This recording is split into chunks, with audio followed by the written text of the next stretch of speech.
सभी को नमस्कार भाई। आप सभी प्यारे दोस्तों का प्रणाम, हाथ जोड़ अभिनंदन। आप सभी प्यारे दोस्तों का नमस्कार। एक बार सभी बच्चों की अटेंडेंस में लगा लेता हूँ। सुमित, तन्मय, राजेश्वर, पलक रानी नमस्कार, राम आचार्य नमस्कार, कैसे हैं? रुद्रा, मिलन नमस्कार, हेलो हेलो हेलो, कैसे हैं छोटे छोटे बच्चों? तो मैं उम्मीद करता हूँ आप सभी ने ना चाय कॉफ़ी वगैरह पी रखी है, और मुझे लगता है अब आप लोगों के साथ मिलकर मुझे भी अब इस मोहब्बत वाले सफ़र पर चल देना चाहिए। क्या आप मुझे इजाज़त देंगे पढ़ाने की? बताओ ज़रा फटाफट से। नमस्कारम नमस्कारम नमस्कारम। नमस्कार नेहा, हेलो शनि यादव, हेलो राम आचार्य जी। अतुल बेटा, अभी क्लास शुरू हुई है, अब हम कहानी को आपके साथ लेकर चलने वाले हैं। आइए मेरे बच्चों, अब हम कहानी शुरू करते हैं। पहले आप लोगों के साथ एक काम करते हैं, कुछ क्वेश्चंस देने की इजाज़त आप लोगों से चाहते हैं। थोड़ी सी चाय पी लेंगे इस बहाने, ठीक है ना? और उसके बाद धीरे धीरे फिर आप लोगों का लेवल अप करना शुरू करेंगे, ठीक है? आइए मेरे बच्चों, सुबह 5 बजे से पढ़ रहा हूँ सर, कमाल ही कर दिया भाई। सच में बहुत मेहनती बच्चे हैं हमारे। ठीक है, आ जाओ बेटा। 2-3 सवाल मैं आपके सामने लिख रहा हूँ। Neha should pay the bill.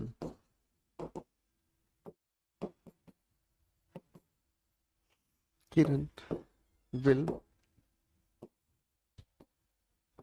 Grant the funds. Grant का मतलब होता है इजाजत दे देना। ग्रांट का मतलब होता है इजाजत दे देना, ठीक है?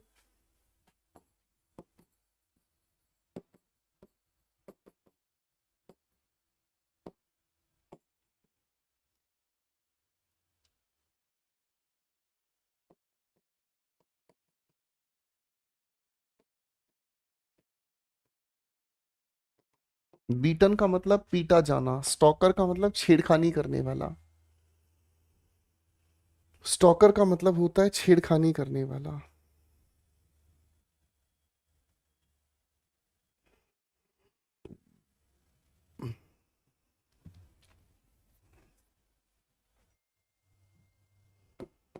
चलो बेटा, 4 सवाल आपके सामने दिए हैं, पहले आप बनाइएगा।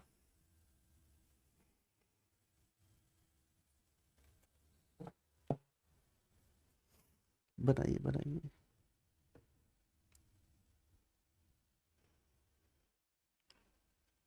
गुड्डू कुमार बेटा, तुम्हारे कहने से जल्दी नहीं होगा सिलेबस। जैसे जैसे मैं आपको करा रहा हूँ, आपका मन करे पढ़ने का तो आप पढ़ सकते हैं बेटा लाइव क्लास, नहीं तो आप रिकॉर्डेड क्लास से पढ़ लो बेटा, ऐसी कोई बात नहीं है। Neha should pay the bill. आपके सामने लिखे हुए सेंटेंस का ऑब्जेक्ट यही है। पैसे बनाने के लिए आपने क्या लिखा? The bill. उसके बाद आप लिखते हैं should be paid by Neha. इसमें कोई दिक्कत नहीं, ठीक है बेटा? पैसे कोई मुश्किल बात नहीं है यहाँ पर, करेक्ट है। अब सवाल नंबर 2 पर आ जाओ। किरण विल ग्रांट द फंड्स। पैसे बनाने के लिए आप कहां से शुरू करेंगे? इसी ऑब्जेक्ट से शुरू करेंगे। The funds will be granted by Kiran. खत्म हो गया भाई सवाल, है ना? अब आप देखोगे क्वेश्चन नंबर 3 के अंदर। पहले ये देखो बेटा, मुझे बताओ क्वेश्चन नंबर 3 अपने आप में एक्टिव वॉइस है या पैसिव वॉइस है? मेरे को फटाफट से बताओ बेटा। क्वेश्चन नंबर जो हमारे सामने लिखा हुआ है 3, ये अपने आप में एक्टिव वॉइस है या पैसिव वॉइस है? आप इसे कहोगे सर राज को पढ़ाया गया, तो ये तो अपने आप में पैसिव वॉइस है। अब अगर ये पैसिव वॉइस है तो इसको एक्टिव वॉइस में हमें बदलना होगा, है ना? ट्रांसफॉर्मेशन क्या कहती है, बताओ जरा? ट्रांसफॉर्मेशन कहती है एक्टिव को पैसिव में बदलना और पैसिव को एक्टिव में बदलना। यही तो ट्रांसफॉर्मेशन का एक बेसिक नियम है ना भाई? यानी कि जो एक्टिव में अगर सेंटेंस लिखा है आप उसे पैसिव में बदल देंगे, ठीक है बाबू? और जो पैसिव में लिखा है उसे आप किस में बदल देंगे? एक्टिव में बदल देंगे। अरे हाँ, है ना? मेरी बात समझ रहे हैं? अब देखो मेरे बच्चों, एक प्यारी सी बात को ध्यान से समझने की कोशिश करना। पैसिव की अपनी एक खास पहचान ये होती है कि पैसिव की शुरुआत में हमें नॉन डूअर देखने को मिलता है। क्या देखने को मिलता है? Non doer. क्या देखने को मिलता है बेटा? नॉन डूअर देखने को मिलता है, ठीक है? जब नॉन डूअर हमें देखने को मिलता है तो हेल्पिंग वर्ब, और उसके साथ हमें देखने को मिलती है क्या चीज? Third form of verb. अब ऐसे लिखे हुए सेंटेंस में हमारे सामने एक समस्या ये आ जाती है, ठीक है? ऐसे सिचुएशन में हमारे सामने क्या सिचुएशन बन जाती है, हमारे सामने सिचुएशन ये बन जाती है कि ऐसे लिखे हुए वाक्य के साथ हमें कभी कभी डूअर लिखा हुआ नजर नहीं आता, जैसे ये वाला वाक्य आप सभी के सामने है। ठीक है, सुरेंद्र सिंह बेटा मुझे इसकी जानकारी नहीं है, माफी चाहूंगा बेटा। राज वॉज टॉट। अब बेटे इस लिखे हुए वाक्य को आप ध्यान से जब देखोगे तो आपको ये महसूस होगा ये लिखा हुआ वाक्य पैसिव वॉइस में है। आप इसे एक्टिव में ले जाने के लिए क्या करेंगे, जब डूअर नहीं है तो डूअर को तो अपनी तरफ से मानना पड़ेगा, समझ रहे हैं? ऐसे लिखे हुए पैसिव वॉइस को एक्टिव में बदलने के लिए आप लोगों को डूअर मानना होगा, और इस कॉन्सेप्ट को ही हम कहते हैं जनरल डूअर कॉन्सेप्ट। इसको ही हम क्या कहते हैं, जनरल डूअर कॉन्सेप्ट। और जनरल डूअर का मतलब वर्ब के अनुसार, लो अब मैं इसकी डिटेल लिख रहा हूं, ध्यान से देखिएगा। वर्ब के अनुसार, मैंने क्या लिखा है, वर्ब के अनुसार, जो भी हमारे सामने वर्ब लिखी है, वर्ब के अनुसार डूअर को, डूअर का मतलब सब्जेक्ट को, सब्जेक्ट को गैस किया जाता है कि आखिर यह काम कौन कर सकता है।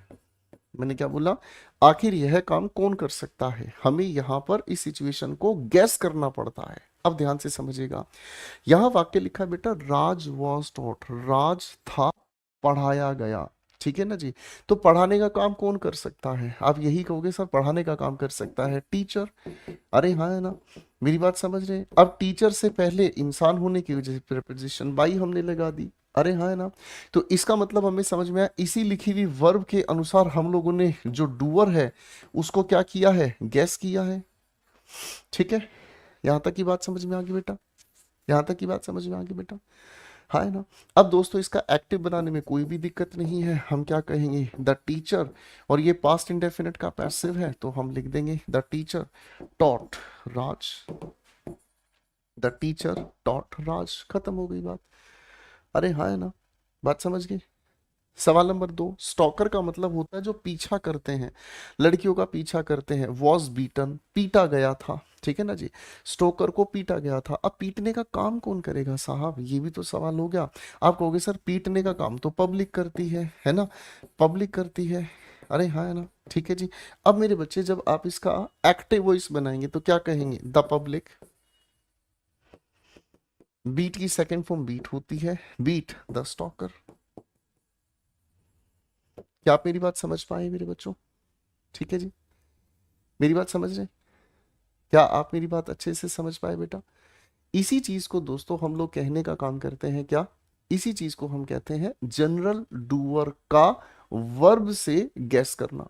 अब आपके दिमाग में ये आएगा बेटा, आपके दिमाग में ये चीज बार बार आएगी कि सर क्या यहाँ इस लिखे हुए सेंटेंस में टीचर की जगह ट्यूटर लिख सकता हूँ, ट्यूटर की जगह हिज मदर लिख सकता हूँ, है ना भाई, पब्लिक की जगह पीपल लिख सकता हूँ, है ना, पब्लिक की जगह समवन लिख सकता हूँ। देखो इस बात का जवाब आप याद रखिएगा, आप लिखने के लिए कुछ भी लिख सकते हैं, पर आपके पेपर में जो सवाल दिया जाएगा ना उसके आपको 4 चॉइसेस देखने को मिलती हैं। यानी कि जो भी आप लोगों को यहाँ एक्टिव है या पैसिव है, इसकी 4 चॉइसेस आपको दी जाती हैं बेटा। आप इन 4 चॉइसेस में से किसी एक को इसका आंसर मार्क करते हैं। इन 4 चॉइसेस में से किसी एक को जब आप आंसर मार्क करते हैं ना, तो आप इस बात को बहुत अच्छे से समझ के चलिएगा, इन चारों में से ही किसी एक को आंसर आपको मार्क करना है। तो इसका मतलब आपको अपनी तरफ से कोई भी आंसर लिखना तो है ही नहीं। अब यहां से कोई भी डूअर नहीं था, यहां से कोई भी डूअर नहीं था, चारों चॉइसेस में सामने वाले ने खुद यहां से अगर पीपल मान लिया तो आप पब्लिक लिख ही नहीं पाओगे। मेरी बात समझ रहे हैं? तो आपको इस चीज के लिए डरने घबराने की जरूरत नहीं जी, इसकी जगह ये लिख दें तो सर लिखने के लिए तो आप जब इजाजत ही नहीं तो लिखोगे क्या, कुछ भी नहीं। तो बाबू ये वाली जो बात है डूअर क्या होना चाहिए, ये हम चॉइसेस में से देखेंगे कि हमारे लिए चॉइसेस के अकॉर्डिंग क्या डूअर पेपर वाले ने दिया है। तो ये आपकी लड़ाई खत्म हो गई। ठीक है जी, ये आपकी लड़ाई खत्म हो गई, करेक्ट है, हाँ है ना, ठीक है। अब मेरे दोस्तों आ जाओ, मैं आपके सामने कुछ और सवाल दे रहा हूं, थोड़ी सी मेहनत कीजिएगा, ठीक है।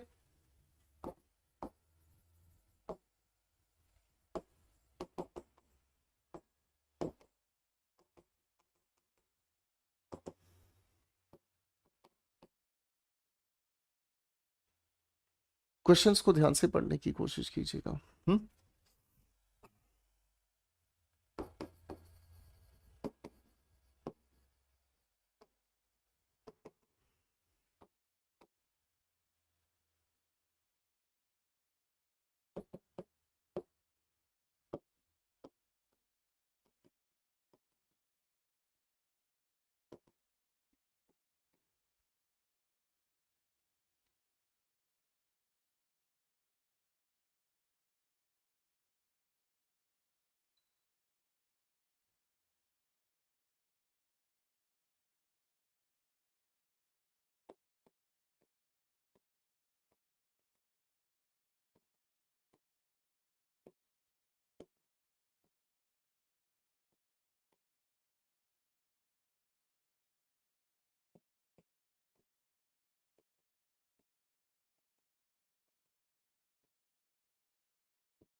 चलिए भाई, वो दिमाग लगाइएगा प्लीज।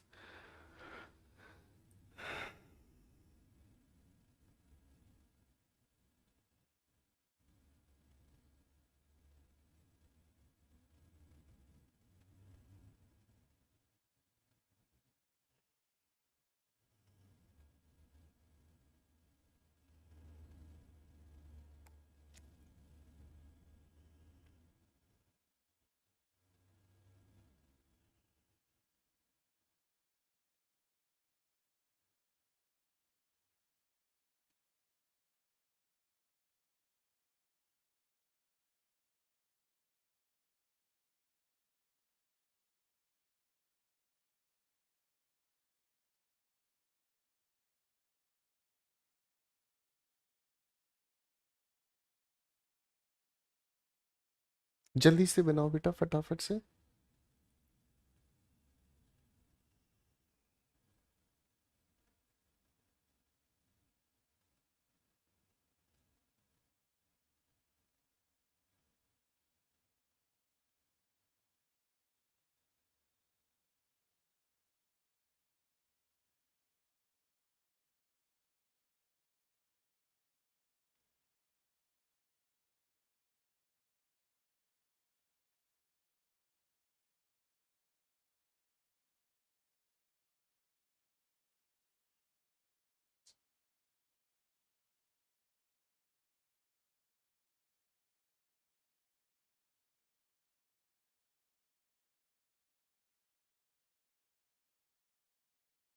शाबाश, जल्दी बनाए, जल्दी बनाए। अब इनके आंसर्स मैं आपके साथ मिलकर बनाता हूं, आप जरा ध्यान दीजिएगा, ठीक है ना। Rahul could not cancel the tickets, पैसे बनाने के लिए यहीं से हम शुरुआत करेंगे, द टिकट्स, और उसके बाद हम लिखने की कोशिश करेंगे could not be cancelled by Rahul, could not be cancelled by Rahul. खत्म हो गया सवाल।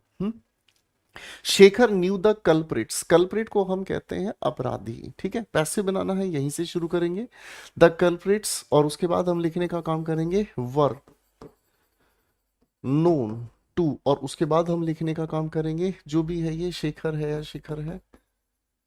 खत्म। अगला सवाल, the lesson will be taught, lesson को कौन पढ़ाएगा बताओ। लेसन को कौन पढ़ाएगा? आप कहेंगे सर लेसन पढ़ाने का काम तो टीचर ही करना चाहिए, है ना। तो जब आप इसका लिखेंगे अपनी तरफ से एक्टिव वॉइस, तो यहां पर क्या एज्यूम करेंगे? बाय द टीचर, ठीक है ना। वैसे अगर आप लोग सामान्य अगर तरीके से समझना चाहें, अगर आप सामान्य तरीके से समझना चाहें तो जनरल डूअर किसको एज्यूम किया जा सकता है? कौन से शब्द हो सकते हैं जनरल डूअर की कैटेगरी में? तो जनरल डूअर की कैटेगरी में हो सकता है we, one, people, public, someone,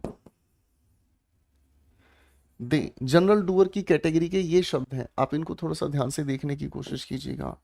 you,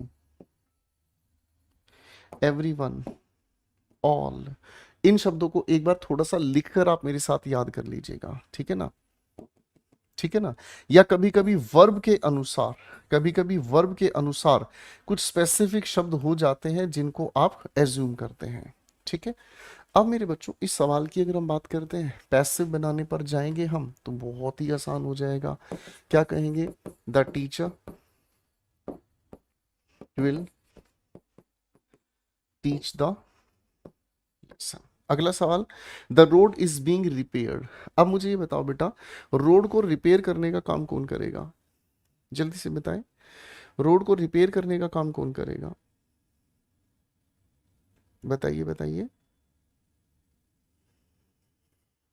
भाई, रोड को रिपेयर करने वाला काम कौन करेगा?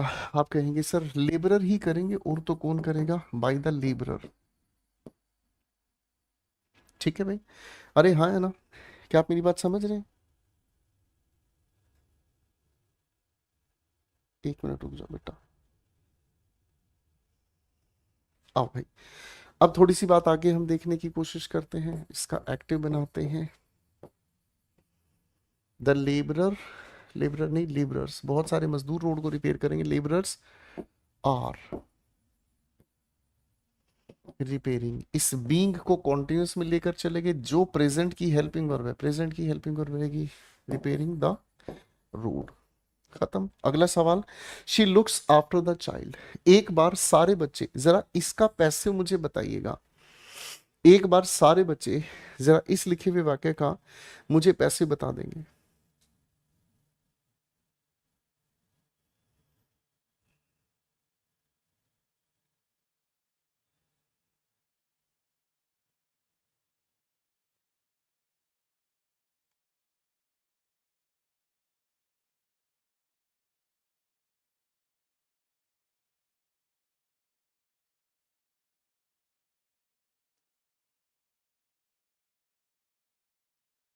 तो आप इस लिखे हुए सवाल का जब पैसिव बनाएंगे, तो यहां पर जब आप पैसिव लिखना शुरू करते हैं, द चाइल्ड प्रेजेंट इंडेफिनिट की वजह से इज, उसके बाद हमने क्या लिखा, लुक्ड आफ्टर बाई, जो भी हमारे सामने सब्जेक्ट है हर। अब बहुत सारे बच्चों को यहाँ एक परेशानी ये फील होती है, क्या परेशानी फील होती है, बहुत सारे बच्चे जब इस पैसिव को लिखा हुआ देखते हैं, कहते हैं सर एक साथ आफ्टर बाय दो दो प्रेपोजिशन, ये अच्छा तो लग नहीं रहा है पढ़ने में। बहुत सारे बच्चों को ये महसूस होता है कि सर इसको पढ़ना अच्छा नहीं लग रहा है, एक साथ दो दो प्रेपोजिशन यहाँ क्या कर रही हैं। तो बाबू इसके पीछे एक छोटी सी बात को ध्यान से समझना, ये लुक्ड आफ्टर अपने आप में कुछ और नहीं, फ्रेजल वर्ब है। क्या है, फ्रेजल वर्ब। और ये इस बाई सब्जेक्ट के साथ लिखा हुआ इसे एजेंट बना रहा है। ठीक है भाई, क्या बना रहा है, एजेंट बना रहा है। क्या आप मेरी बात समझ रहे हैं? तो यहां से हमें एक छोटी सी खूबसूरत बात समझ में आती है, क्या, कभी कभी लिखे हुए सेंटेंस के अंदर हम लोगों को देखने को मिलती है फ्रेजल वर्ब। क्या देखने को मिलती है, फ्रेजल वर्ब। अब आप कहेंगे सर फ्रेजल वर्ब क्या होती है, समझाओ समझाओ तो सही गुरुजी, ऐसे थोड़ी हमको समझ आएगा गुरुजी। मैं बिल्कुल समझाऊंगा बेटा, ठीक है ना। फ्रेजल वर्ब देखो ध्यान से देखिएगा, कभी कभी हमारे लिखे हुए वर्ब के साथ, मैंने क्या लिखा, कभी कभी हमारे लिखी हुई वर्ब के साथ हम लोगों को लिखी हुई मिलती है प्रेपोजिशन। क्या लिखी हुई मिलती है, प्रेपोजिशन। और वर्ब के साथ लिखी हुई ये जो प्रेपोजिशन होती है ना, ये अपने आप में काम किस चीज का करती है, एक मुहावरे का काम करती है। किस चीज का काम करती है, एक मुहावरे का काम करती है। ठीक है ना जी। अब इसका जो अर्थ होता है वो बड़ा गहरा है, जैसे मैं आपको समझाता हूँ, कृपया ध्यान दीजिएगा। जैसे मैं अगर आपको कहता हूँ लुक, लुक का मतलब देखना, आफ्टर का मतलब पीछे, लेकिन इन दोनों को जब आपस में मिलाएंगे तो इसका आप कहेंगे देखभाल करना। इसका अर्थ क्या निकालेंगे बेटा, देखभाल करना। समझ रहे हैं, करेक्ट है। अगर मैं इसी लुक के साथ अप को जोड़ने की कोशिश करूं, तो इसका अर्थ ऊपर देखना नहीं है कि लुक मतलब देखना, अप मींस ऊपर। लुक अप दोनों का इकट्ठा अगर मीनिंग हम बनाएंगे ना, तो इसका मतलब होता है किसी चीज को खोजना। समझ रहे हैं मेरी बातचीत को बेटा, क्या समझ रहे हैं मेरी बातचीत को आप लोग बड़े ध्यान से, है ना। अगर मैं आपको कहूं लुक आउट, तो लुक आउट का मतलब बाहर देखना नहीं होता भाई। लुक आउट का मतलब होता है टू बी केयरफुल, सतर्क होना। टू बी केयरफुल, किसी चीज का ध्यान रखना, सतर्क रखना अपने आप को, टू बी अलर्ट। समझ गए भैया, समझ गए बेटा। तो आप इस बात को अब बड़े प्यार से समझेंगे। आप कहोगे सर जब इन प्रेपोजिशन और वर्ब को आपस में मिलाकर एक नया अर्थ तैयार होता है, इसी वजह से जब भी आप इसका पैसिव वॉइस बनाने की कोशिश करते हैं, तो पैसिव में इनको अलग नहीं किया जाता।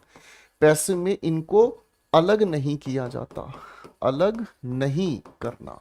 ठीक है, ये पैसिव वॉइस में आपको लिखने ही लिखने हैं, इनको लिखे बगैर पैसिव ठीक बनेगा नहीं। गॉट माय पॉइंट, ठीक है। अब मैं आपके सामने एक सेंटेंस यही लिख देता हूं। मैंने कहा she takes care of her baggage. बेटा इसका पैसिव बना के दिखाएं फटाफट से, बताइए जरा। पैसिव बनाने के लिए सबसे पहले आप ऑब्जेक्ट को सब्जेक्ट की जगह लेकर आएंगे। हर बैगेज, क्या लिखेंगे बेटा, her baggage is taken care of. ये सारी फ्रेजल वर्ब है। टेक केयर ऑफ का मतलब होता है किसी चीज की देखभाल करना, करेक्ट है। आगे लिखेंगे इज टेकन केयर ऑफ, और उसके बाद क्या लिखेंगे, बाय हर, करेक्ट है। चलो अब थोड़ी सी गूगली डाल देता हूं, ठीक है ना। मैंने एक सेंटेंस आपके सामने लिखा, Isha will stand by Kanika. बेटा इस सेंटेंस को ध्यान से देखें, एक्टिव है पैसिव है, इसको आप खुद से जरा चेंज करके दिखाएं।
आर्यन शमीर, बेटा हर दिन एक ही सवाल पूछोगे, कैसे आंसर बताऊंगा बेटा?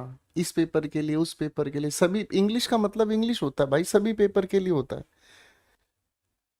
मतलब एक बात मुझे बताओ ना, हर रोज ये जवाब दूंगा क्या मैं किस पेपर के लिए आपको इंग्लिश पढ़ा रहा हूँ? अजीब इंसान हो गए हो भाई। तो हर रोज का एक ही सवाल आपका।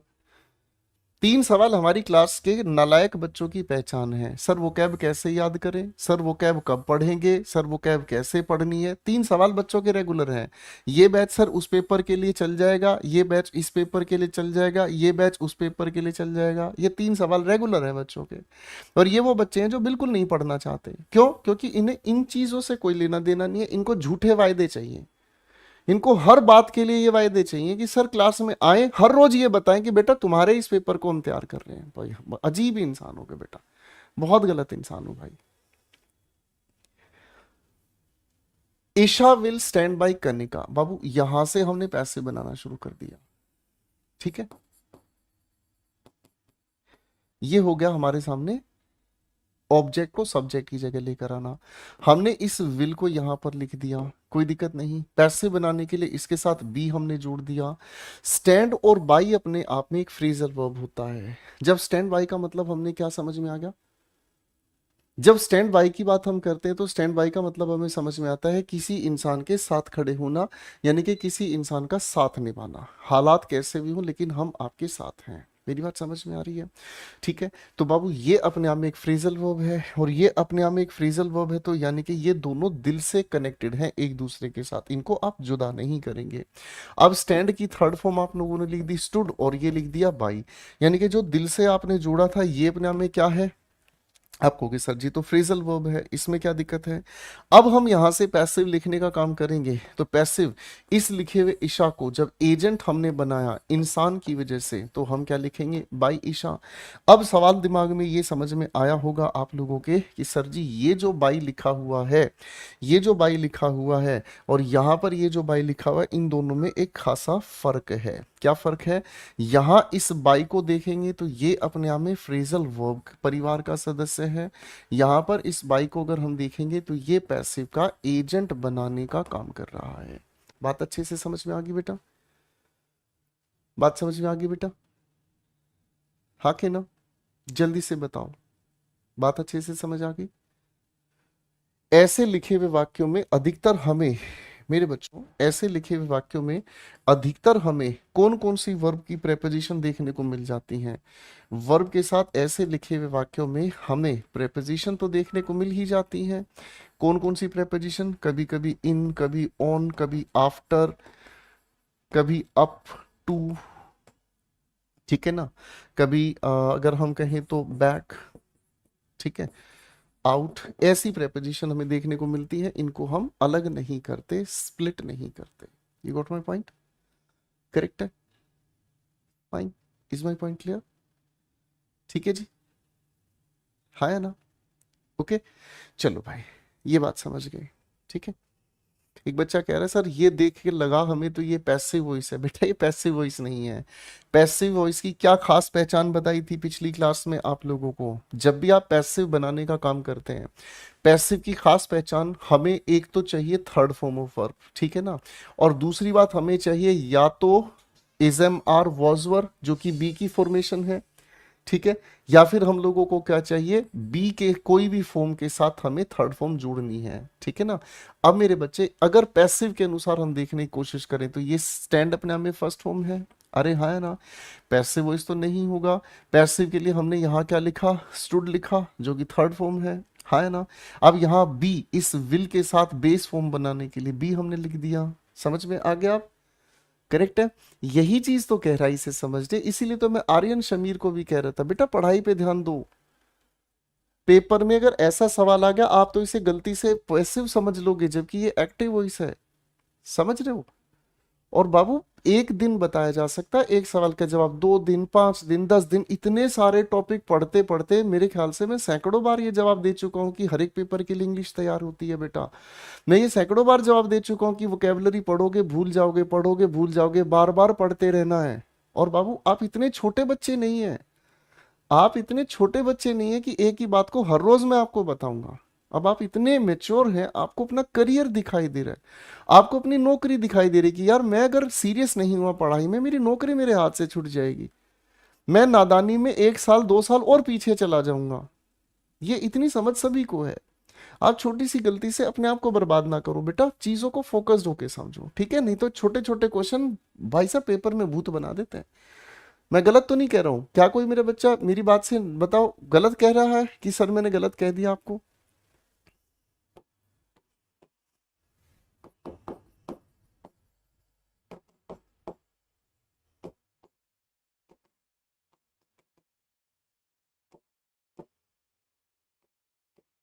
चलिए चलिए, अब मैं जो जो सवाल आपके सामने लिख रहा हूँ एक एक सवाल को मेरे बच्चे ध्यान से देखकर इनको बनाने की कोशिश करना, ठीक है ना।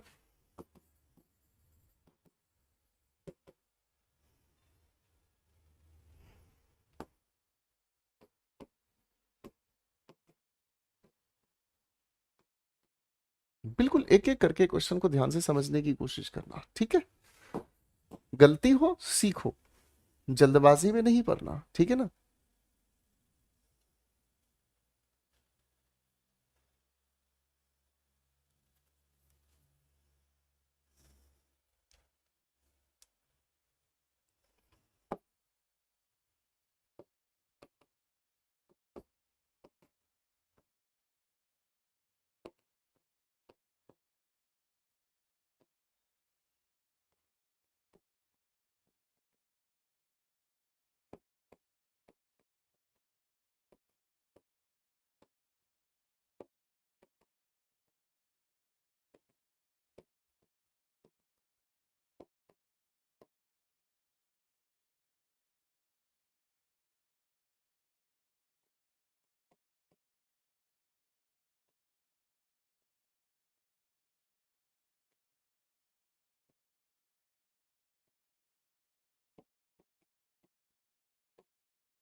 चलो मेरे बच्चों फटाफट से इनके पैसे बना के दिखाओ।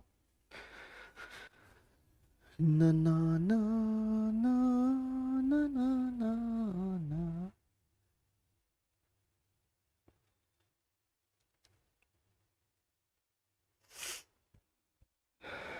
बनाइए बनाइए बनाइए।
लो भैया, राजेश्वर भाई कह रहे एक्यूमेन का मतलब।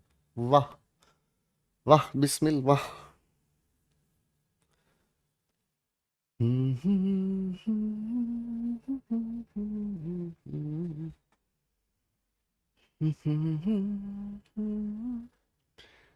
हमें तुमसे।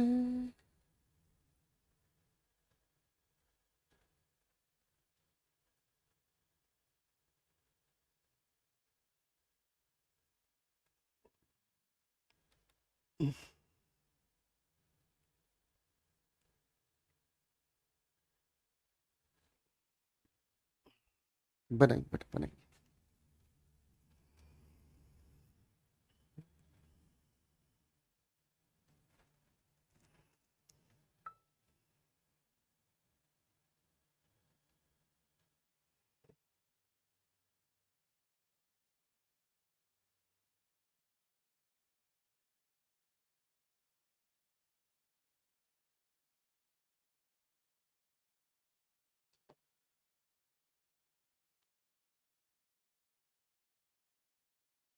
बेटा रुद्र मिलन, मुझे इसकी कोई जानकारी नहीं है, मैं माफी चाहूंगा बेटा। आइए क्वेश्चंस को देखते हैं। The girls are being stared at, ये पैसिव वॉइस लिखा है। क्या लिखा है बेटा? पैसिव। आपको इसका एक्टिव बनाने के लिए, सर लड़कियों को ताड़ने का काम कौन करेगा बताओ? तो लड़कियों को ताड़ने का काम सर सामान्यतः लोग ही करते हैं। चलो बॉयज कर लेते हैं। तो यहाँ पर बाई द बॉयज आप लिख लो, है ना? ठीक है, एक्टिव बनाना है, कोई दिक्कत नहीं है। The boys are staring at the girls. ठीक है जी। अब समस्या क्या होती है ना, ऐसे लिखे हुए सवालों में हम लिखे हुए सवाल के आखिर में ये एट को देखकर कंफ्यूज होते हैं। अब हमारा कॉन्सेप्ट क्लियर हो गया है क्या, कि सर यहाँ ये जो एट लिखा कुछ और नहीं, एक फ्रेजल वर्ब का इशारा कर रहा है। ठीक है जी। किस चीज का इशारा कर रहा है? फ्रेजल वर्ब का इशारा कर रहा है। Hari looks down upon, sir looks down upon का मतलब है किसी को हीन भावना की नजरों से देखना। तो बेटा इसका जब पैसिव आप बनाएंगे तो आप क्या कहेंगे? द पुअर पीपल, गरीब जो लोग हैं, आर लुक्ड डाउन, ये सब फ्रेजल वर्ब है भाई। अपोन, उसके बाद लिखेंगे बाई हरी। कोई दिक्कत तो नहीं भाई? है ना? कोनो दिक्कत विक्कत तो नहीं ना हो रहा है भाई? ठीक है। आओ तुमको अगला सवाल कराते हैं राजा। Rahul asked for the English acumen. English acumen एक पुस्तक है जो बहुत ही अच्छे इंसान ने लिखी है। गूगल पे सर्च कीजिएगा, आपको बहुत अच्छा लगेगा। The English acumen, sir past indefinite है, was asked for. Ask for का मतलब होता है किसी चीज की मांग करना, किसी चीज के लिए रिक्वेस्ट करना। The English acumen was asked for, और उसके बाद आप कहेंगे बाय राहुल। खत्म हो गई बात। ठीक है भाई, अगले क्वेश्चन पे आ जाओ। The vocab wits is being waited for, vocab wits का इंतजार किया जा रहा है। ठीक है ना? तो एक्टिव बनाने के लिए हम यहां से डूअर क्या मान के चलेंगे? द स्टूडेंट्स आर बीइंग लिखा है, बीइंग की वजह से प्रेजेंट कॉन्टिन्यूस में ले गए। Are waiting for the vocabs. खत्म हो गई बात। अब कोई बात मुश्किल लग रही है आपको? ये बताओ मुझे, पूजा, ज्योति, राजेश्वर, शुभम, विशाल, बताइए, क्या कोई बात मुश्किल लग रही है? हैं जी? चलिए। श्रेया विल मैरी कमल, पैसे बनाते हैं। Kamal will be married to Shreya. ठीक है जी। अगला सवाल, ओहो सॉरी गाइस, एक तो यार आज हमारा जो लैपटॉप है ना, आज ससुर नखरे कर रहा है, पता नहीं क्या चाह रहा है हमसे। ससुर को पकड़ कर फोड़ेंगे भैया। I am reading Gulliver's travels. ठीक है। अब देखो यहां पर हम लिखेंगे आंसर क्या? गुलिवर्स ट्रेवल्स एक किताब का नाम है बेटा। ठीक है ना? Is being red, is being red by, खत्म। बताइए तनिक हमको बताइए, इन सवालन का आंसर तुम्हारा ठीक हो बेकरी है कि नहीं कही है भैया? बताइए।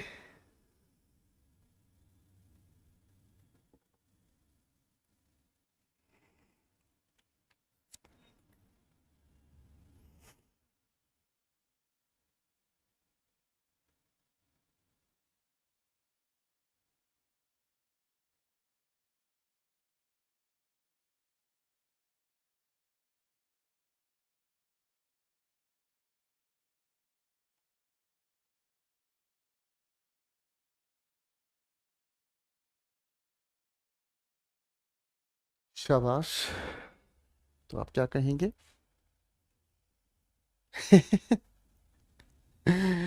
दो सवाल। एक बच्चे ने पूछा है सर लाइव कोर्स से पढ़ें या वीओडी से। देखो बेटा, रिकॉर्डेड क्लासेस आपको तब देखनी चाहिए यश कुमार कुमावत, जब आपके पास समय कम हो, ठीक है ना। और अगर आपके पास समय कम है, आपने बहुत सारी क्लासेस ज्वाइन की हुई हैं, तो आप रिकॉर्डेड फॉर्मेट पे जाकर अपने फटाफट सिलेबस को कंप्लीट कर लो, ठीक है ना। जो बच्चा बिल्कुल बिगिनर है, जो पहली बार इंग्लिश को एक एक करके चीज़ों को समझना चाहता है, तो उसको लाइव क्लासेस अटेंड करनी चाहिए, ठीक है। ये हो गई दो बातें। एक बच्चा कह रहा है सर लैपटॉप को चाय पिला दो। लैपटॉप बेहोश हो जाएगा, लैपटॉप को चाय पिला दी तो। ठीक है। चलो मेरे भाइयों, अब थोड़ा आगे चलते हैं, ठीक है। ओके, फाइन, करेक्ट है। चलो अब थोड़ी सी मेरी प्यारी प्यारी नन्हे मुन्ने बच्चों, कहानी को लेकर चल लेते हैं आगे। शुरू करें। ओके। चलो 3 सवाल दे रहा हूं, फिर थोड़ा सा लेवल बदलेंगे सवालों का, है ना।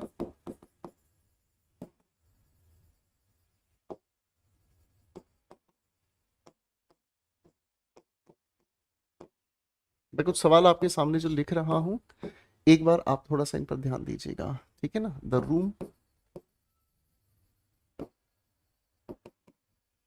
मस्ट बी क्लीन्ड, ठीक है। जो सवाल मैं आपके सामने लिख रहा हूँ भाइयों, एक बार इनको ध्यान से देखने का काम करना, ठीक है। अ, एक बच्चे ने लिखा है सर बॉयज नहीं ताड़ते गर्ल्स को। मैंने तो वैसे लिख दिया, आप बॉयज की जगह कुछ और लिख लो, पर आप बुरा मत मानो, ठीक है। कुछ भी लिख लो यार, आपको जो मन करे। पेपर वाला जब आपको देगा चॉइसेस, उसके बाद फिर समझेंगे क्या है क्या नहीं है, ठीक है।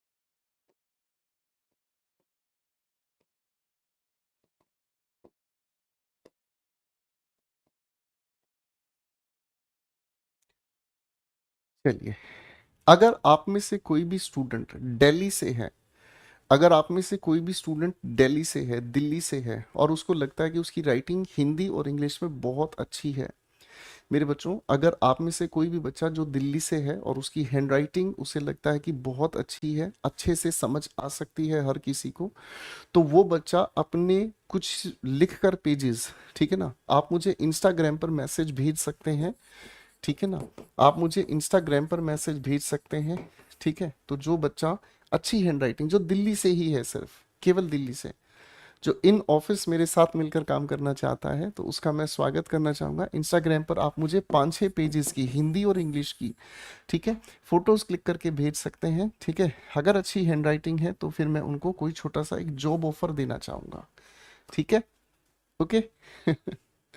चलिए, आओ भाई, अब कहानी को समझने का काम करते हैं। बेटा 3 सवाल मैंने आपको दिए हैं, इन तीनों सवालों के आंसर्स बनाइए। चलिए भाई, फटाफट से आंसर्स बनाएगा मेरा बंदर।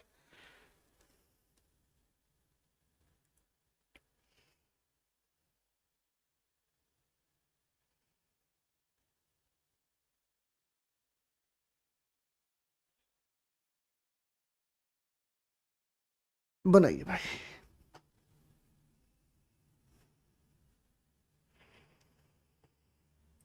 हम्म,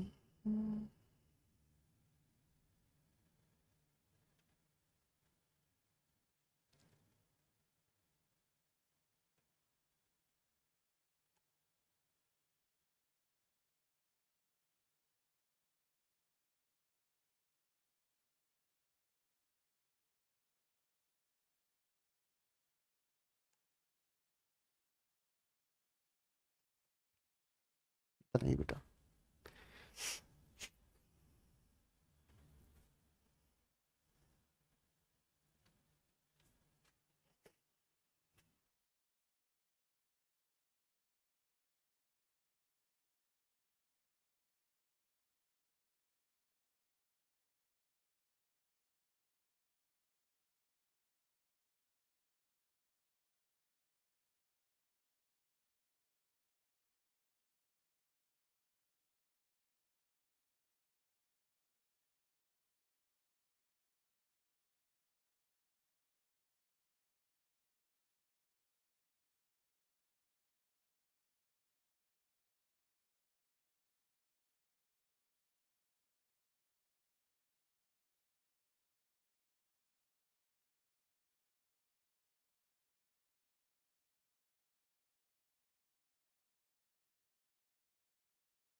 हाँ भैया, बना लिए।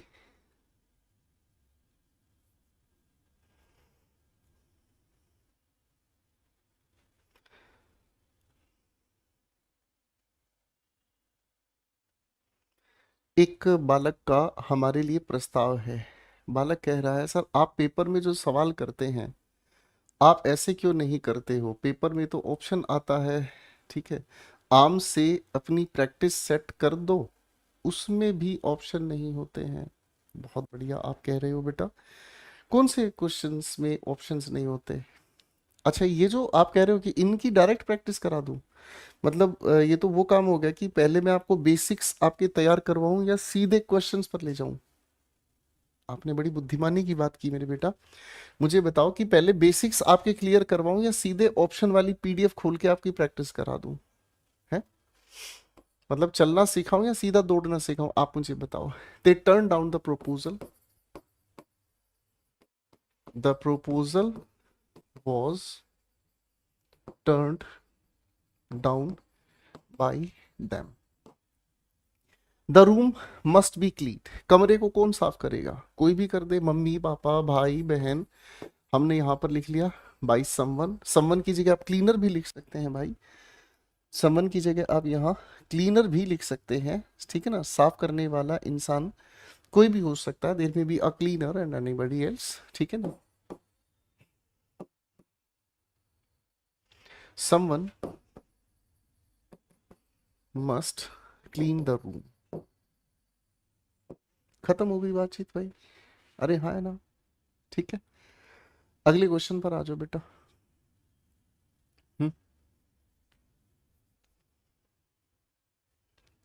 New employees are being looked for, ठीक है ना। तो कौन देखेगा नए एम्प्लॉयज? जो भी मैनेज करने वाला होगा, मैनेजर इज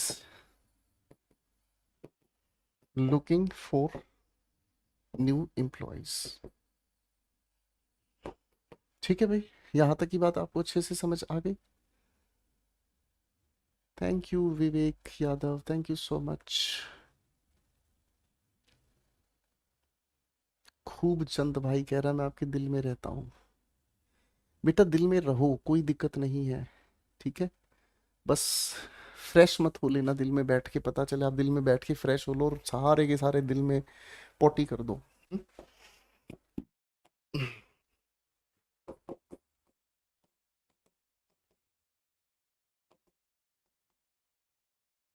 एक काम करता हूँ, एक छोटा सा चैलेंज आप लोगों को देता हूँ, ठीक है ना। आओ भाई, बहुत हो गया मजाक, अब थोड़ा तुमको बेहोश करी बे है भैया। आ जाओ, बहुत हो गया। चैलेंज एक्सेप्टेड गाइस, बताओ जरा फटाफट से। चैलेंज एक्सेप्टेड है भैया?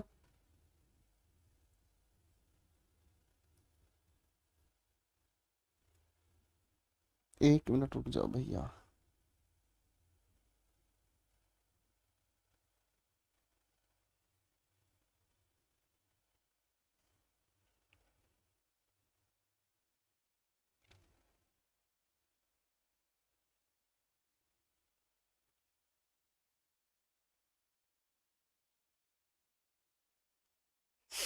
तैयार है भाई? अब हम तुम्हें देंगे 11 सवाल। चैलेंज होंगे ये सवाल आप लोगों के लिए, टूट पड़िएगा, ठीक है। और चैलेंज में फिर आपको जीतने को क्या मिलेगा मेरी तरफ से? लो भाई, आपको मिलेगी मेरी तरफ से 1 किलो रस मलाई। आप लोगों को मिलेगी मेरी तरफ से 1 किलो रस मलाई, ठीक है भाई साहब। लो भाई, अब थोड़ा सा टूट पड़ेंगे भाई, अब पता चल जाएगा किस में कितना है दम, ठीक है, और कितना है तारा रारा रमपम, ठीक है। आ जाओ बेटा।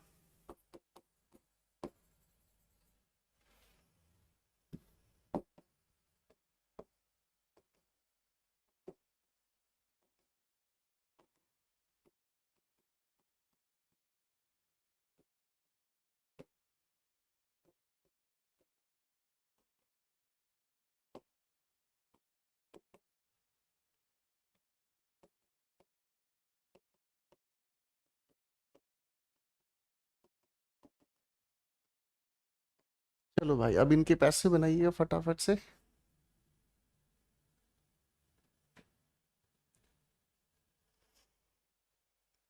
चलिए चलिए चलिए।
सारे क्वेश्चंस पर दिमाग लगाइएगा, ठीक है ना। हर एक क्वेश्चन पर आपके लिए चैलेंज होगा, बेहोश करने की पूरी पूरी पूरे इरादे हैं।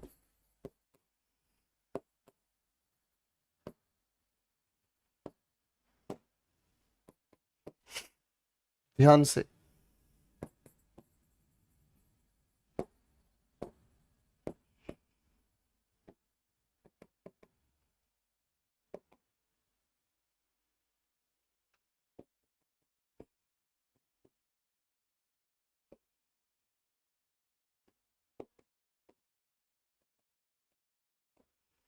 बनाइए भैया। अरे अब हम थोड़ा लैपटॉप से बतिया ही लेते हैं भैया।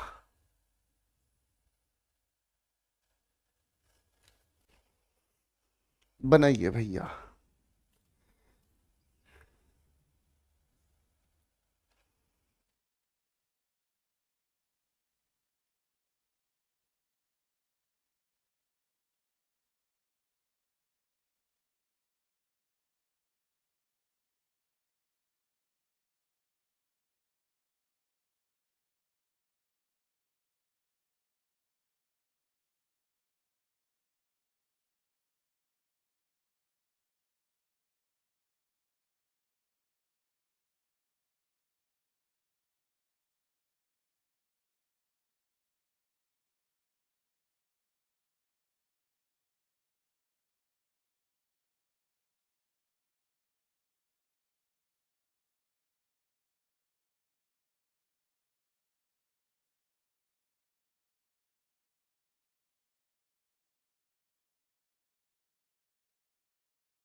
अब इन सभी लिखे हुए सवालों को अगर हम ध्यान से देखें, मेरे प्यारे सज्जन दोस्तों, पहले आप देखो सवालों को भाई, फिर बनाएंगे हम आपके साथ।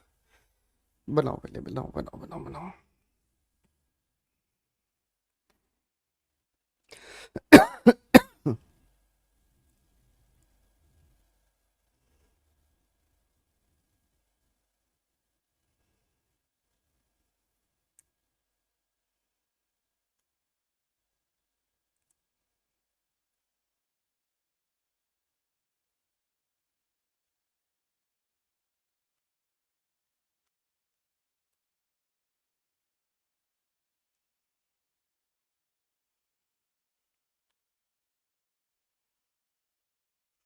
आप जब इन सभी लिखे हुए सवालों को ध्यान से देख रहे हैं तो कहीं कहीं क्वेश्चंस में आप फंस रहे हैं।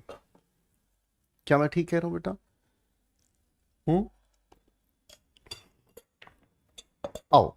अब कसरत करने की आवश्यकता नहीं है, अब मेरे साथ चीजों को समझने की आवश्यकता है बेटा। देखो इन सभी सवालों को अगर आप ध्यान से देखेंगे तो जब भी हम किसी लिखे हुए सेंटेंस का पैसिव बनाते हैं, तो पैसिव बनाने की जो जिम्मेदारी है वो सारी किस पर टिकी होती है बेटा? पैसिव बनाने की सारी जिम्मेदारी टिकी होती है वर्ब पर। किस पर टिकी होती है बेटा?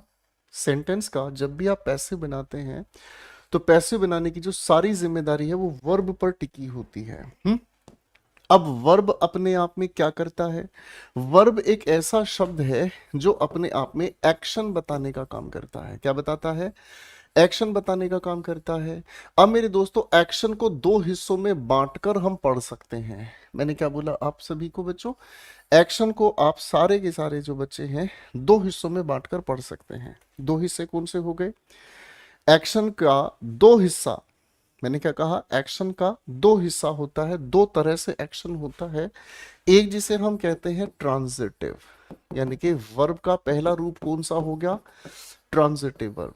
ट्रांजिटिव वर्ब को हम हिंदी में कहते हैं सकर्मक क्रिया। क्या कहते हैं बेटा? सकर्मक क्रिया। और इसी का जो दूसरा रूप है उसे हम कहते हैं इंट्रांजिटिव वर्ब। क्या कहते हैं? Intransitive verb. हिंदी में इसे हम कहते हैं अकर्मक क्रिया। जब अकर्मक की हम बात करते हैं तो जिसके पास कर्म नहीं होता। अकर्मक का मतलब जिसके पास कर्म नहीं होता, यानी कि जिसके पास अपना ऑब्जेक्ट नहीं होता। क्या नहीं होता? जिसके पास अपना ऑब्जेक्ट नहीं होता। करेक्ट है भाई? है ना? अब ध्यान से समझेंगे हम, इसके पीछे नियम क्या कहता है कि वर्ब के बाद अगर हमें ऑब्जेक्ट लिखा मिल जाए तो ये सकर्मक क्रिया है। ठीक है। वर्ब के बाद अगर हम लोगों को ऑब्जेक्ट लिखा हुआ नहीं मिलता तो ये अकर्मक है। आप कहोगे सर ऐसे कैसे? मैं कहूंगा देखो, अब याद हो करना है इस बात को ध्यान से। अगर हमें वर्ब के बाद लिखा ऑब्जेक्ट जवाब दे दे व्हाट का, व्हाट को हिंदी में हम क्या कहते हैं? क्या का जवाब अगर हमें दे दे, ठीक है। या फिर ये जवाब हमें दे दे हुम का, हुम को हम हिंदी में क्या कहते हैं? किसी से जवाब हमें मिल जाए। क्या या किसी से जवाब अगर हमें मिल जाता है तो मेरे बच्चों इसे हम कहते हैं सकर्मक क्रिया। और जब क्या या किसी से जवाब हमें मिलता है तो ऐसे लिखे हुए वाक्य का हम यकीनन पैसिव बना सकते हैं। उदाहरण से कहानी समझ आएगी। जैसे मैंने कहा ही किल्ड अ डियर, मैंने कहा he killed a dear.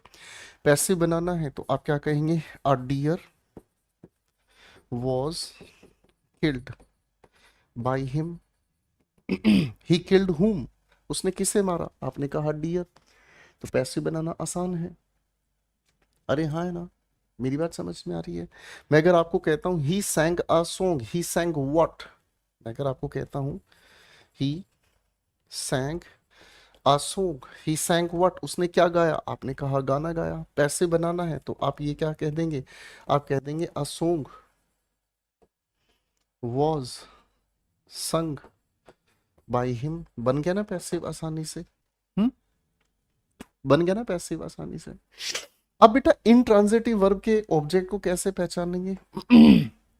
Intransitive verb के बाद हमें ऑब्जेक्ट की जगह तीन शब्दों का आंसर मिल सकता है, या तो वेयर, या फिर व्हेन, या फिर हाउ। वेयर, व्हेन या फिर हाउ। वेयर का मतलब कहाँ, व्हेन का मतलब कब, हाउ का मतलब कैसे।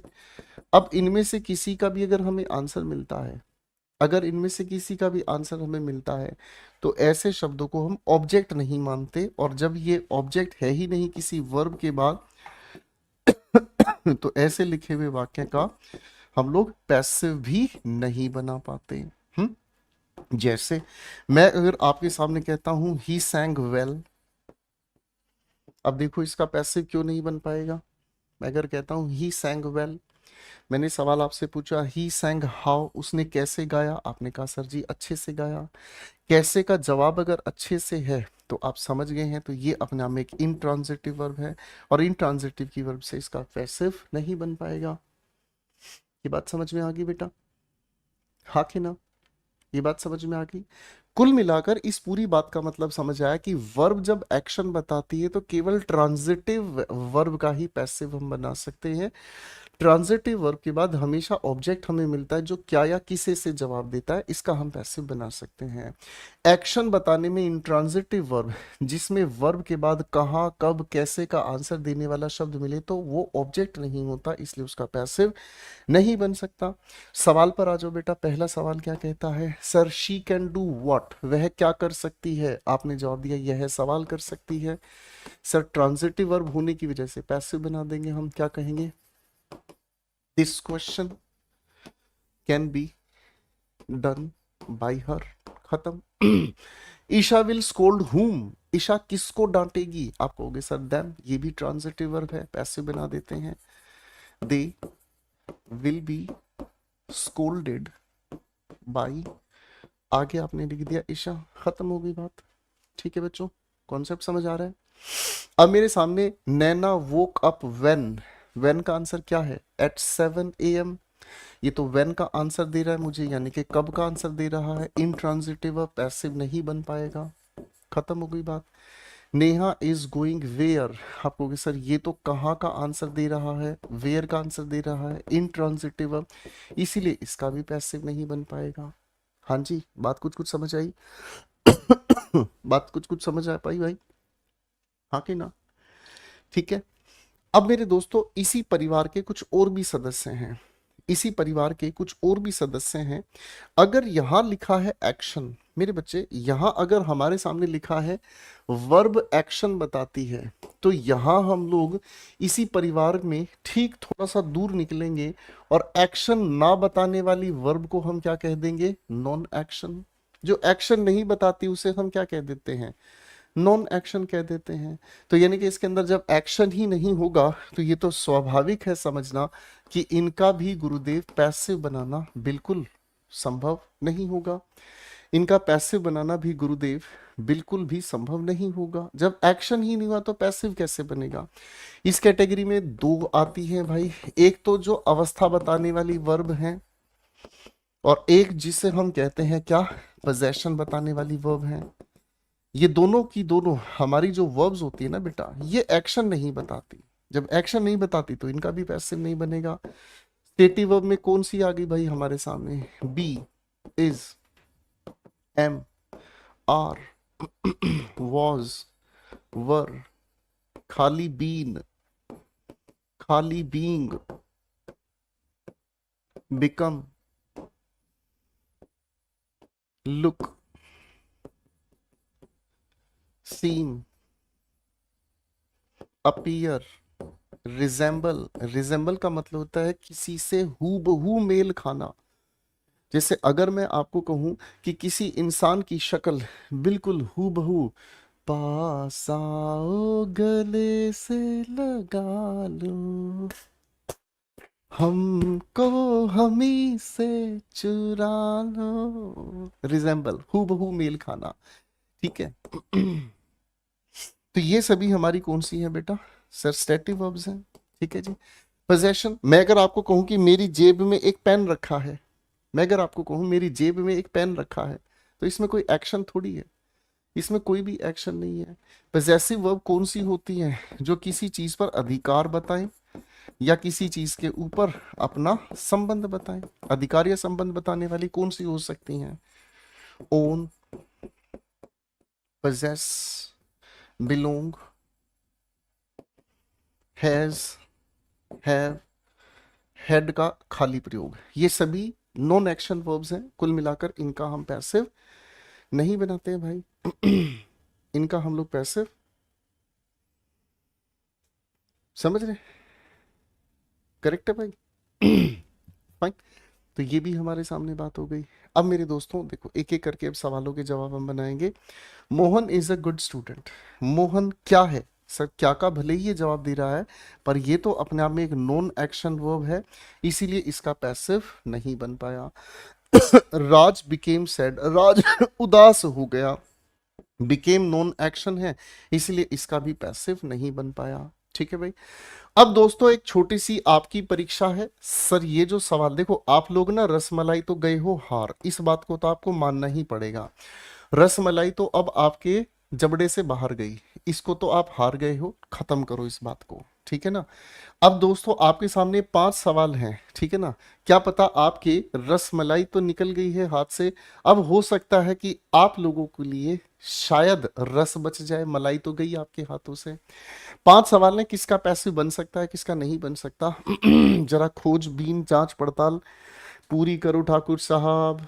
अभिषेक कुमार बेटा लव यू का जवाब आपको धन्यवाद है। अब आप पढ़ने पे ध्यान दो बेटा,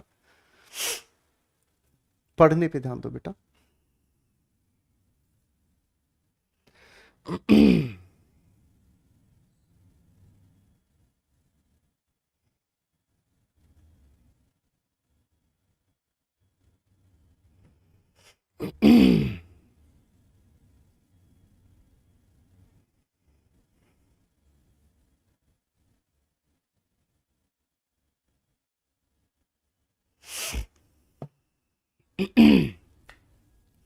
तो बिल्कुल आसानी से देखेंगे सर, उसके 3 बच्चे हैं, सिर्फ नॉन एक्शन वर्ब होने की वजह से इसका पैसिव नहीं बन पाया।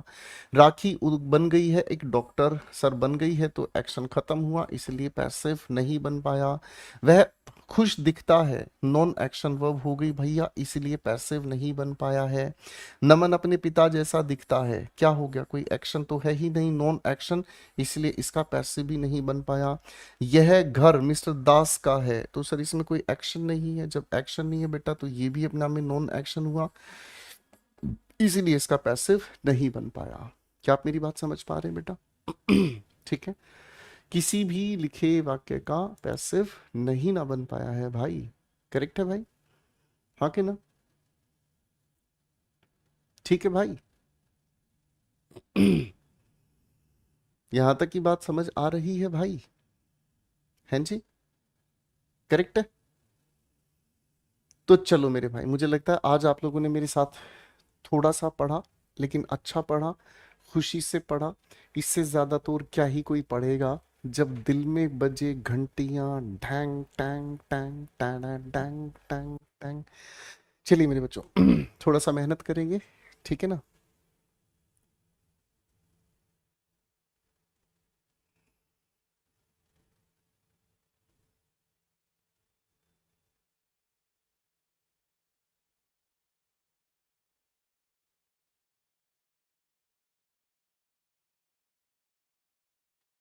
ठीक है बच्चों, तो आज के लिए यहाँ तक अच्छे से पढ़कर आइएगा, ठीक है। अगली क्लास में आप लोगों के सामने ये चैलेंजेस है ना जो, वो और बड़े हम करेंगे, धीरे धीरे लेवल को और उठाएंगे।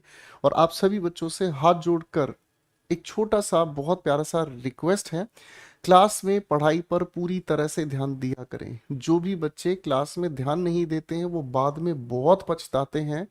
मैंने ऐसे बच्चों को बाद में बहुत रोते हुए देखा है, जो क्लास में सोचते हैं कि कुछ भी कहकर कुछ भी पूछकर किसी भी तरह की बातों से बस हम अपना नाम बुलवा लें। मेरे बच्चों, आप सभी बच्चे मेरे लिए बहुत स्पेशल हैं। ऐसा आपको करने की ज़रूरत नहीं है कि आप सिर्फ नाम बुलवाने के लिए अपनी क्लास से डाइवर्ट रहें, ज़रूरत नहीं है। आपका पूरा फोकस पढ़ाई पर होना चाहिए। आप लोगों से बस एक ही चीज़ चाहिए, और वो कि आप क्लास में डेडिकेटेडली पढ़ें, सिलेक्शन के बाद आपके साथ मुझे चाय पीनी है, बस, इसके अलावा और कुछ नहीं। आप ये छोटी हरकतें करते हैं, सर मैं इस पेपर की तैयारी कर रहा हूँ, क्या ये हो जाएगा? अच्छा एक बात बताओ बेटा, मैं पढ़ा रहा हूँ तो किस लिए पढ़ा रहा हूँ? आपके सिलेक्शन के लिए पढ़ा रहा हूँ। और इंग्लिश एक लैंग्वेज है, भाषा है, किसी भी पेपर में कम या ज़्यादा इसका कोई फर्क नहीं पड़ता, हम हर लेवल पर आपके लिए तैयारी करेंगे, ठीक है। तो थैंक यू सो मच, मिलता हूँ अगली क्लास में आप लोगों के साथ। Bye everyone, thank you so much, lots of love.